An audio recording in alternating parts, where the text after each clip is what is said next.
Hello, and today we are going to talk about some of the offensive coordinator things that are going on since, Pat Shermer has now been departed. So, the first guy that popped up is Daryl Bevell out of, well, I guess us and Seattle.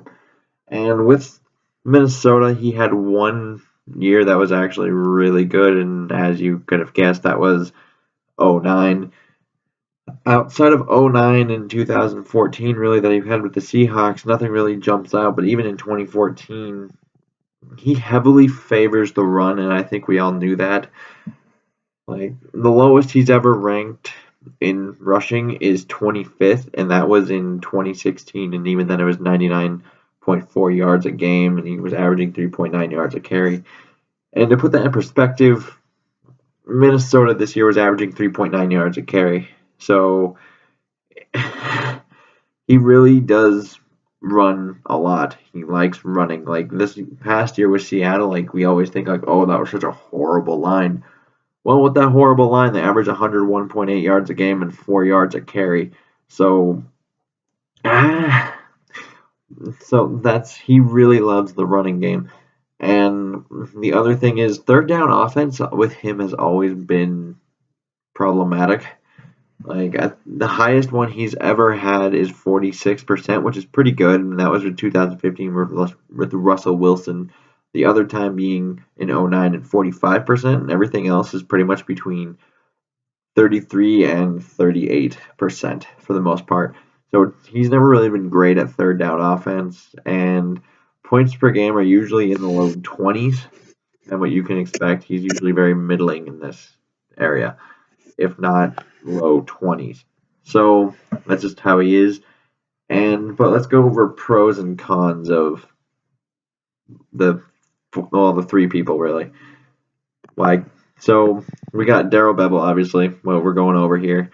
And pros I have on him, he has called plays prior to this job, because obviously he's been the offensive coordinator in the league for about 12 years now.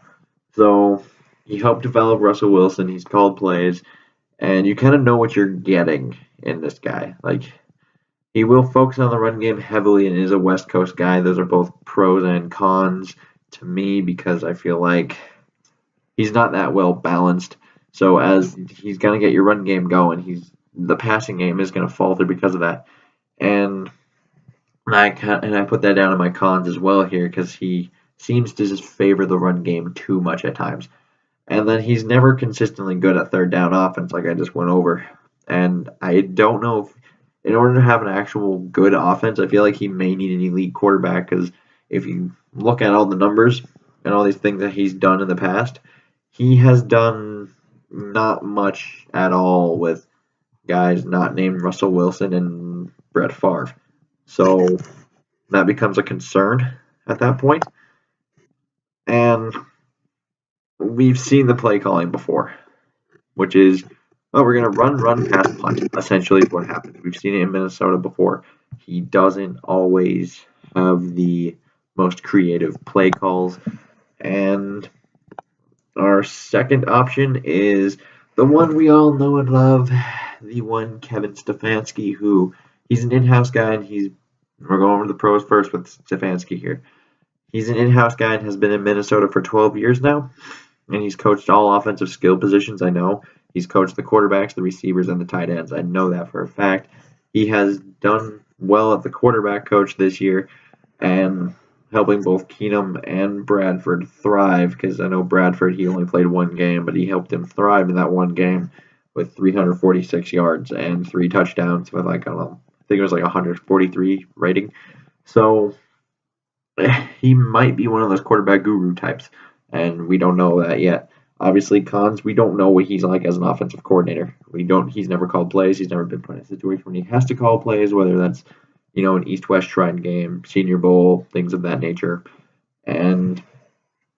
Or whether it was like a guy got suspended, or I guess in Minnesota's case, Zimmer did technically get hurt to miss a game, but that's a different story. But he's never been put in a situation where he's had to call plays or lean on that. And so he's still really an unknown what he would do on the offense and how his play calling would be. But when you also don't know which quarterback he's going to want in this offense, with the quarterback question kind of looming over this team's head right now.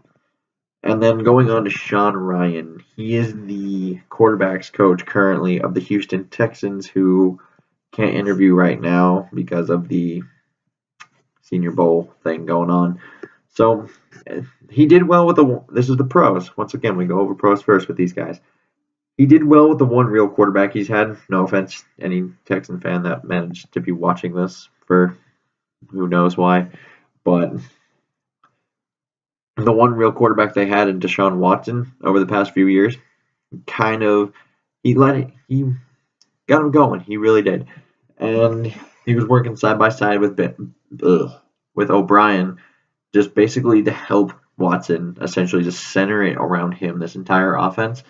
And obviously, it was one of the better debuts we've ever seen from a rookie quarterback, just in terms of the seasons. So, and he's viewed as having a bright future. And when he does eventually move on as probably an offensive coordinator somewhere from being the quarterback coach. And con-wise, to me, he's an outside guy because they don't know anything about him. Like, they've never been around him really, and outside of being like, oh, you did well with Watson, there's really a lot of ifs here. So, once again, you also are asking the same things with Stefanski. How good are you at calling plays? Can you communicate with players right? From coordinator standpoint, it's a lot of the same deal. And obviously, we don't know what kind of system he's going to bring with him, or which quarterback he would want, or what kind of quarterback he wants. And then we go over to Dan Campbell, and then he's a little weird in some ways because he's like the pros here. He has worked with Soprano and down in Miami before when he was kind of the coach there. He was I think he was the tight ends coach there, and he actually played tight end when Zim was the defensive coordinator of the Dallas Cowboys. He was the tight end for Dallas. And he was able to go 5-7 as an interim head coach when he was down there in Miami in 2015. And from everything that I could see, he appeared to be a total players kind of coach. Like, just guys loved to play for him. But once again, this is another guy who hasn't called plays and has never been an offensive coordinator before. But he's still an outside guy, but he has familiarity. So that's why he's a little weird. Because now we have a guy that, we don't know what kind of things he would necessarily want to do. He might be similar to Sparano in terms of he would probably just want to really run the ball. So, but you're still kind of unsure what kind of system he would like to bring into the Minnesota Vikings facility. And when you start looking at all of these options, I personally think you go with Kevin Stefanski. Because if you're going to bring in a guy that you don't know if he can call plays, what he's going to do, how he's going to do it, go with the guy you know. Go in-house. Just promote Stefanski. It's more of a seamless transition. You already know the guy. He knows the players. He knows how to connect with them. It worked last year with Keenum and Bradford. It would probably work with Teddy if you want to go Teddy route or some other route that we don't yet know of. I'm assuming he would probably know how to kick into those guys. And overall, just go with the guy you trust. And to me, that would be Kevin Stefanski. And I would like to know what you guys think down in the comments below. And until next time, I bid you adieu.